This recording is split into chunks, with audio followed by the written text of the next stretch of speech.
Sometimes a story comes along that has a way of placing everything into perspective. At GLT, we emphasise the importance of developing a process to deliver a positive mental performance in adverse conditions. But the adversity we envision is typically not being able to hit a golf shot or posting a poor score for a round of golf. We often forget that golf is merely a game. Regardless of how we perform on a hole, we simply move on to the next, tee it up again, and try for a better score. But life isn't a game. There's no next round. We don't get to tee it up again. There are no mulligans. We have no choice other than to take what we are given and do our best to keep going. However, we aren't powerless. When coping with what life throws at us, we always have the option to fight or surrender. For Dustin Barr, an amazing young man forced to face unfathomable degrees of adversity, golf may just be a game, but it's the game that made giving up impossible. So, I mean, take us back. Like, where does your story start? Like, where's this journey begin? Kind of back in 2012, 2013. December 2012, I was starting to experience some stomach pains, and I went into the hospital, and they said they didn't really say it was anything. They just kind of said it was just upset stomach, and so they sent me home. And then in February of 2013, I couldn't keep food down. I started throwing everything up that I was eating, and then my eyes turned bright, like jaundice yellow. And my gym teacher at the time told me to go to the hospital. And I threw up in gym class, and he told me to go to the hospital and see what's wrong. So I went, and it turned out I had 2 lesions or masses on inside me, one on my pancreas and one on my pelvis area.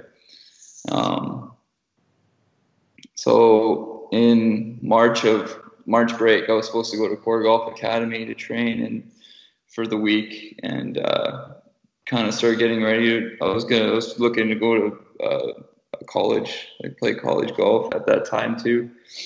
So I was supposed to go to Cordie Golf to train a little bit, and I had to go to Toronto to get multiple tests done and a biopsy done and everything. And then, so I waiting for the results of that. They said it was cancerous. And so, yeah, on March 25th, I was diagnosed with undifferentiated pelvic sarcoma that spread to my pancreas. And I was told I had a 5% chance of living. And so up until that point, you're playing golf, you're playing in high school. Were you pretty good, or? I mean, yeah, I was on the verge of getting a golf scholarship. I think I had what it took to get a golf scholarship at that time. But yeah, it was hard putting my dreams on hold for a little bit. And so how long were you, before you got diagnosed, how long were you sick for?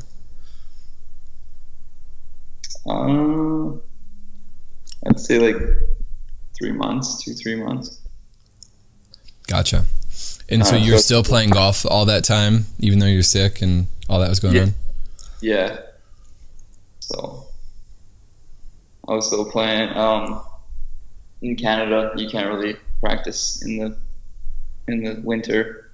So I was on a golf simulator, and my coach, there was one day that we were practicing on the simulator, and my coach, I had to like sit down and like kind of like take a break for a little bit. My coach like got kind of weirded out by that, because he's never seen me like that before, so he knew something was wrong.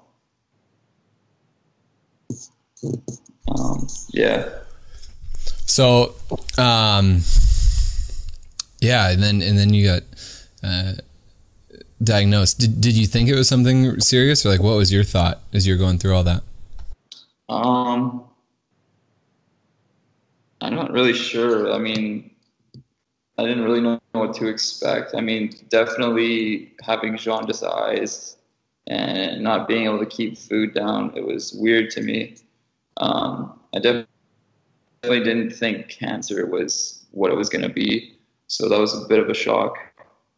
And like in grade 12 and grade 11, I was really into fitness too. So like I was in shape and I was like really into health and stuff like that. So like, I mean, I was pretty healthy going into grade 11 and 12 and getting ready to be a professional athlete. So. And Dustin, correct me if I'm wrong. You still traveled to Florida. That was right. So you had this diagnosis, but you still decided to travel to Florida and play some golf. Is that correct? Yeah. So once I got diagnosed in April, me and my family and my girlfriend at the time, we all went to Florida, Orlando, Florida, and because my aunt, she had a house in Winter Garden. So we all went down and we played some golf and we went to the beach, and me and my dad, we went to play a course where Core Golf Academy is located, Orange County National. So we played a course there, and we finished our round and we had lunch. And I guess word got out around down there that I was going through something. And Sean Foley, he's kind of like one of the head coaches at Core Golf. Like I can't even really describe how he's affiliated with it, but he saw me and my dad sitting at the table. He walked in, he saw me and my dad sitting at the table, and he came down and sat with us, and he kind of had a conversation. He knew what was going on, and he had a conversation with me, and it was probably one of the best conversations I've had in my life, and probably changed the way that it could have gone. So we were sitting there, and I told him everything that was going on, and he said that I would just have to keep mindset and just find the one thing in your life that, or just like kind of put your life into perspective and find the things that are important in your life and really focus on those and fight for those. So, I mean, golf is one of the most important things in my life, and it's been a dream of mine to be a professional golfer since I was like 2 years old. And so I just held on to that dream as much as I could. And when I went through chemotherapy from like April till August, and throughout that time I was doing 3 rounds, or I would do 3 days of chemotherapy, 12 hours a day during that week, and then I would go home for 3 weeks and I would play golf like every single day that I could back home. Like I would never not be at the golf course, and I was still shooting the scores that I was before I had cancer, and even some better scores, and I was still playing tournaments as a junior, and like just like keeping the dream alive as much as I could. So you went back and you started treatment. Like what was the treatment that you're going through? What was it like? It was a chemo. It was 4 types of chemotherapy, 4 drugs that they were giving me. I can't really remember the names of them. They're big names. So you'd have to go into the hospital and like you'd have to go there and take the pill, or how? Yeah, so like I would go. It wasn't like they'd hook me up to an IV in my room in the hospital for 3 days straight, and I would do chemotherapy 12 hours a day. Then they would do 4 drugs at a time for 12 hours a day. So I'd probably be on chemotherapy like 48 hours. And Dustin, what impacts does that have on your body? It has a pretty big impact. I mean, it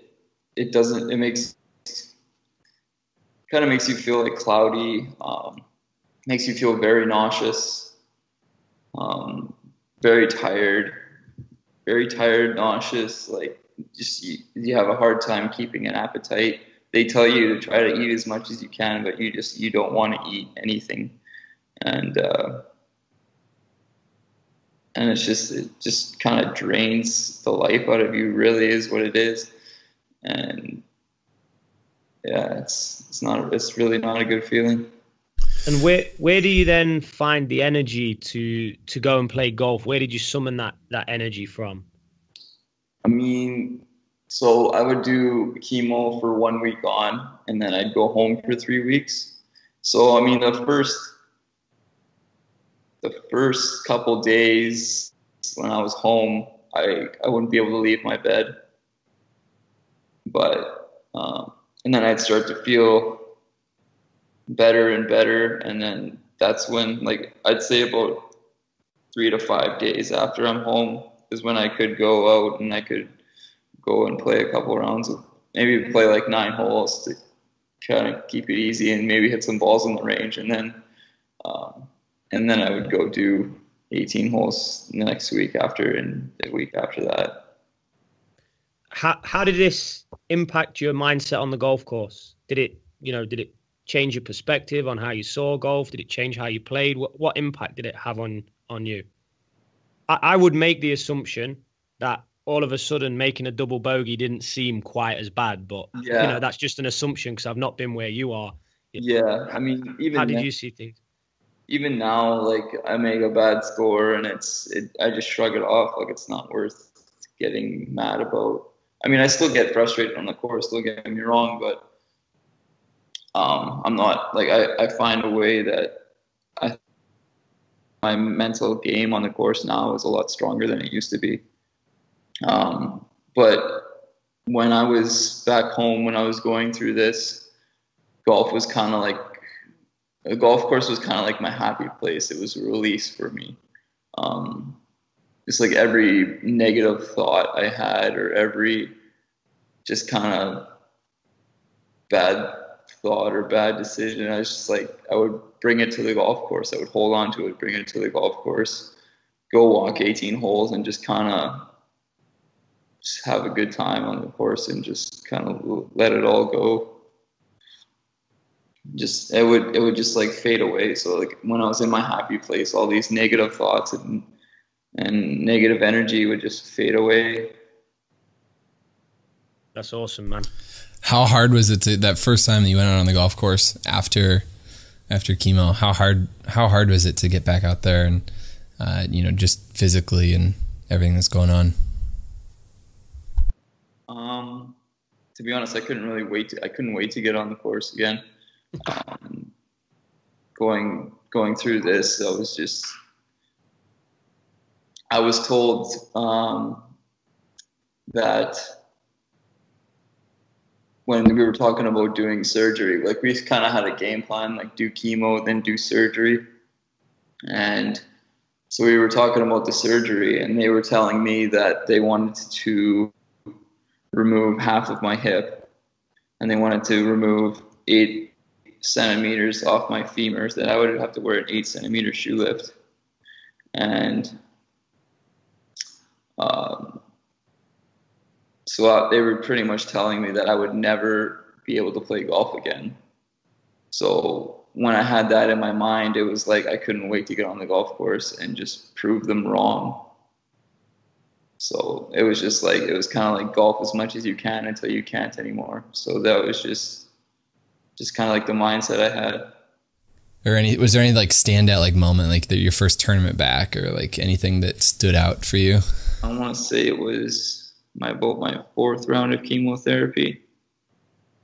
I played in our junior club championship and I went 67-77 and I won their junior club championship by like 3 shots. And that year I was at an award ceremony. I was named the most dedicated golfer of the year. So that was kind of pretty cool. And I'd agree with that one. Yeah. And then after my maintenance round of chemotherapy on August 20th, I flew home on the 21st, or no, I flew home on the 20th, and then I played a practice round on the 21st, and then I played in the Thunder Bay Junior District Championship. And on the 22nd and 23rd, and I shot 75, 76, and I came in second on that one. And that was a good day because we had on the 23rd, on the final day, we had a little benefit for me. It was called Shave Your Head for Dustin fundraiser. So a lot of people who came and they shaved their heads for me, and just we raised about $7,500. The Courage and Perseverance Award at the FCWT end of the year dinner. So that was really special. I was not expecting that at all. And then, so that was, yeah. At this point, Dustin, how are you being received by other junior golfers or parents or people at these award ceremonies? What kind of things are people saying to you and talking to you about? You know, it's just inspirational, really. I mean, I've heard like people talking about how inspirational I'm being and like how motivational it is and everything, and I really like hearing that too. So like that's why I kind of want my story to be out there to motivate people and inspire people. And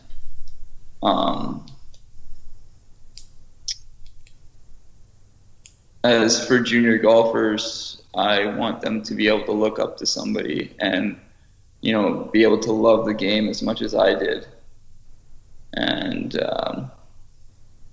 still do. And I want them to have like, you know, like dreams and have a passion for something in their lives, and like I do. So I got to know, like, so you're in there, you have these surgeries, you're laying, I assume, you know, recovering, you're laying there, and like, is your thought just like, man, I wonder when I can get back to the golf course, or like? Oh, always, yeah. My first surgery, it was on the 23rd of September 2013, and I stayed in the hospital from the 23rd of September till October 5th. And that's when, on November 1st, I started physiotherapy. So I was in a wheelchair for a little bit, and then I was on crutches. So what they did in my first surgery is they removed the tumor from both sides of my hip. So they made an incision, kind of my pelvic bone, all the way down around the front of my waist. And then they made another decision on my butt on the left side and took it out from that side too. And then so what they did is they took out the tumor was on the pubic bone of my left side. So it grew on that. So they took that bone out. And then they also took out two muscles. They took out my psoas major. That is the muscle that's responsible. Say if you're running, that's the muscle that brings your leg forward when you're running. And they also took out my abductor. So that's the one that's responsible for bringing like if you were laying down and you had your feet in the air, my left side would just fall over. Like it has no control whatsoever. So that was really the two muscles that I was recovering from. And just all the little muscles around it, like I've strengthened. I had my hip flexor was weak. I strengthened that up quite a bit. And then the ball that sits in the socket of your hip, they took half of the ball and then they used muscle from down on my lower leg, kind of near my knee, and they kind of reconstructed everything around the hip and just made it secure. And I still have full mobility in my hip. And so physiotherapy, like that's a ton of work to go through that, I'm assuming. And that would suck and be super painful. Yeah? Yeah, so I started physiotherapy. What I started doing was just small movements, kind of engaging the muscles, letting them know that, hey, I'm going to start working on them. And But it like super painful though, yeah? It's not just like you're moving muscles. Not really. No? It felt more, I mean, I had to learn how to walk again. And that kind of, there was some parts of it were painful, some parts of it that were just, it felt weird, you know? It's just like something that I'm just like not used to. It's like, to be honest, it felt like my leg was, like my leg weighed a ton. So that's it. It was just weird to start walking again and having to learn how to walk again. And then I assume you had to learn how to swing again then. If you had to learn how to walk, the swinging would be a little weird too. So in November, I started physiotherapy. So like when I was recovering in the hospital, they had me do these little movements. So like I had to walk. I had to be able to walk down the hallway. I had to be able to walk up 4 stairs and walk down 4 stairs to just be able to leave the hospital. So, and I had a walker in front of me too, like a little something to hold on to as I'm doing this. And so that was just to leave the hospital. So once I did that, I had a wheelchair until I was comfortable using. I had crutches for a while, and then I'd say for the month of October I had crutches, and then I started and kind of in November too, the month of October and November until my hips started getting stronger, I had crutches. So, but I'd still go to physiotherapy. I started going about, I want to say 1 to 2 days a week. And then once I started getting stronger, I started going 3 to 4 days a week. And then I started going 6 days a week. And just kind of keep strengthening the muscle in my leg. Were you ever just like pissed that it was taking so long, or that it was that difficult to redo it? I mean, yeah, it was kind of annoying, but I never really got impatient. I just wanted to take it one step at a time and just make small little goals for myself, saying like, hey, I'm going to be able to do this by this time, and I'm going to be able to, I started doing like squats eventually.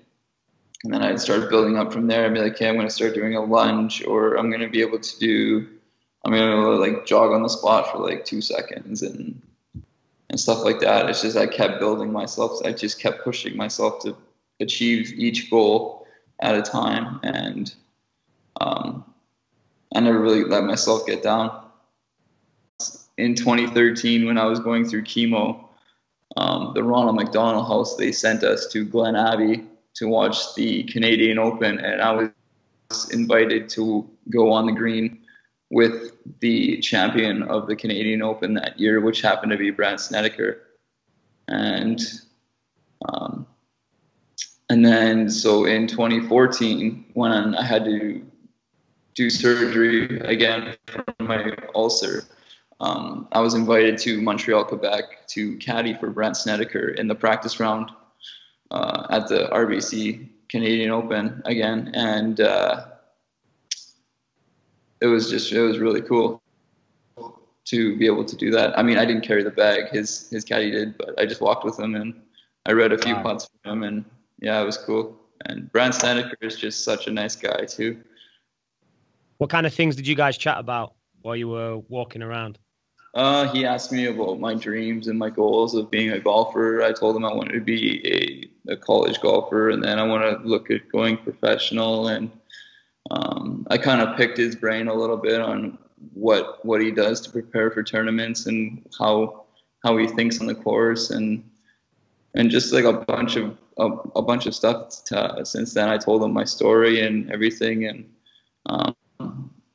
Yeah, he recognized, like, when I went to Core Golf in 2015, me and my buddies, we went to the Arnold Palmer tournament at Bay Hill, and I saw him putting on the putting green, and I kind of yelled at him. I was like, "Brad, how you doing?" And he looked over and he saw me. He recognized me right away. He came and said hi to me and shook my hand, and all my buddies were kind of like going, "Oh my God, you know, Brad Snedeker." Well, I'm sure he learned as much from you as you did from him. Yeah, no doubt about that. It was quite an experience. 2015, in January, I went to Orlando again for Core Golf Academy, and I played it for 4 months. So I stayed there from January till about late April. I played in 4 FCWT tournaments. So when I started playing these tournaments, FCWT, it does a point system. So I started off with 0 points, and there's a lot of kids in the FCWT point system. So when I finished playing these 4 tournaments, I cracked the top 40. And I think that was quite an achievement. I'm pretty proud of that. And so I trained hard, and I played, I think it was my second tournament. I played a tournament at Saddlebrook Golf Resort in Tampa, and I shot consistent scores of 71, 71, and I won by 2 shots. So, and once that happened, my whole story, it blew up. And I got a couple emails from PGA players like Kyle Stanley and Eduardo Molinari saying congratulations.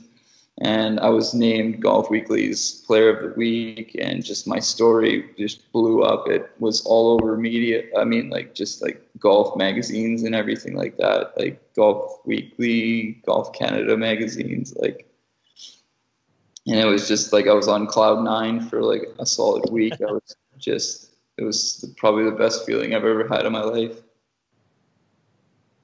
And then at the end of the year, we did our Core Golf's banquet kind of dinner, and they named me Core Golf's Player of the Year.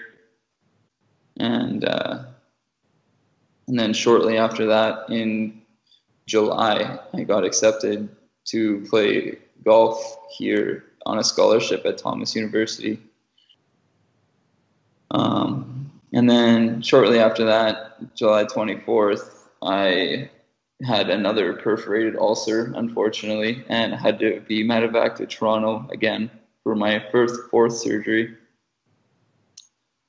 on my stomach, or 3rd surgery on my stomach, 4th surgery in total.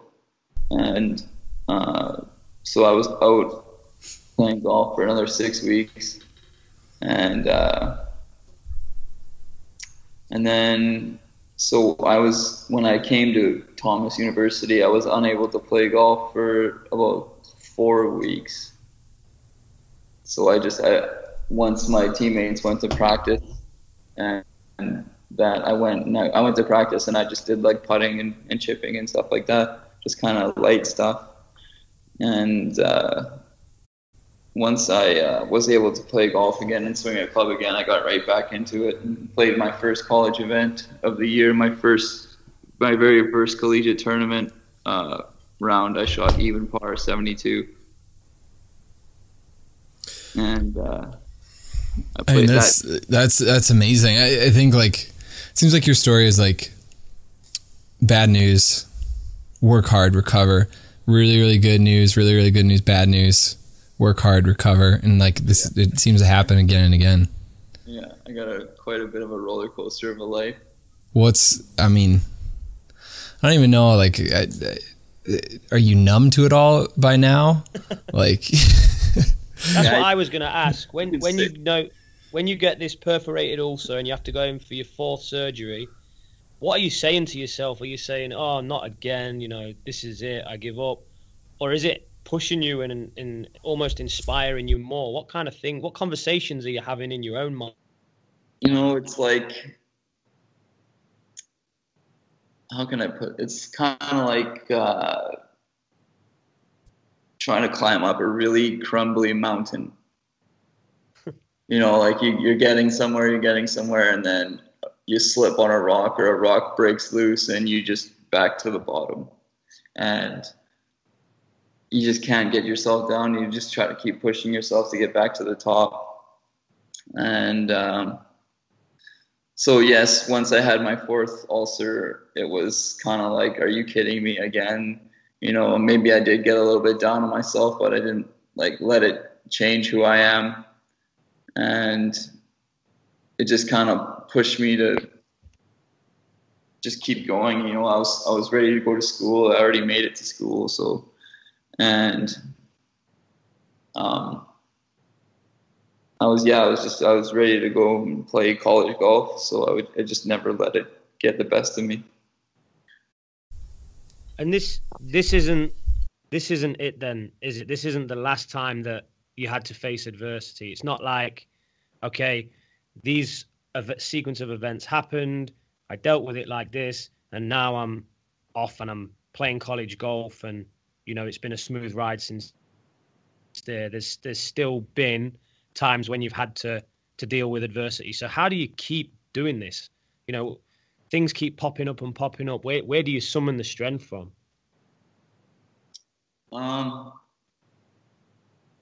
You know, just trying to keep the dream of being a professional golfer is always in the back of my mind. It's always there. Even when I'm on the course, when I'm off the course, it's something that pushes me and it drives me to work as hard as I can. And what does that mean? What is being a professional golfer? Like, what does that mean to you? Like, what comes when you hear that, or when you think about that? Like, what do you think about?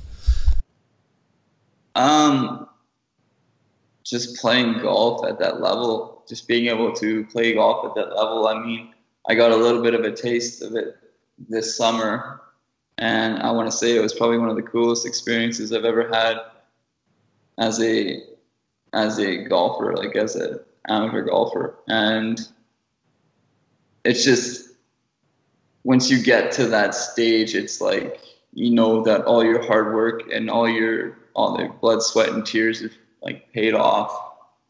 And just having like people look up to you and having people like admire your story and everything. Like, I mean, every golfer on the PGA Tour has a story behind them to how they got there. And it's just letting people know, and just kind of, yeah. Well, I think when you look at PGA Tour players' stories, you know, they all face adversity at some point. So yeah. when you take golfers into account, they all grip it slightly differently, they swing it differently, they'll think differently on the golf course. But at some stage, to get to that level, they've had to deal with some form of adversity. I'm not sure they've had to deal with it to the level that you have. And I'm guessing you're well equipped to kick on and play some great golf with the mindset that you've evolved. You know, do you think back to these experiences when you're on the golf course and you're playing now? Or is it complete escapism from it? I mean, kind of. You know, if I'm having a bad day, I think back to, you know, when I was sitting at home, unable to move, really unable to do anything. And it's just like to see from where I was to how far I got now and to how far I could possibly go. It kind of lightens my mood up a little bit. And just to think about how hard I've worked to get to where I am it's just really settling. It's like, it's something that cheers me up. I think we've got everything we need. Just to kind of wrap, is there, any way people can follow you or follow your story if they're listening to this and want to get in touch? Or? Yeah. I started a Facebook page, actually. I haven't really posted on there lately, but I'm waiting to get some videos from my mom. from her phone, and she's got all the videos of me in the hospital and me learning how to walk again and all that stuff. So the page is called Raising the Bar, and Barr is spelled like my last name. Awesome. Well, dude, thanks so much for taking the time and chatting. Appreciate it. No problem. Cool. Yeah, thanks a lot, Dustin. Thank you guys. You know, I really think you got a great message, and I hope we can share good stuff and get your story out there, and you know, inspire the golf world and the junior golf world like you want to. Yeah, thank you. Awesome. Cool. Have a good weekend, guys. See y'all. Thanks, Cordie. All right, thank you. Thanks, Dustin. Thank you.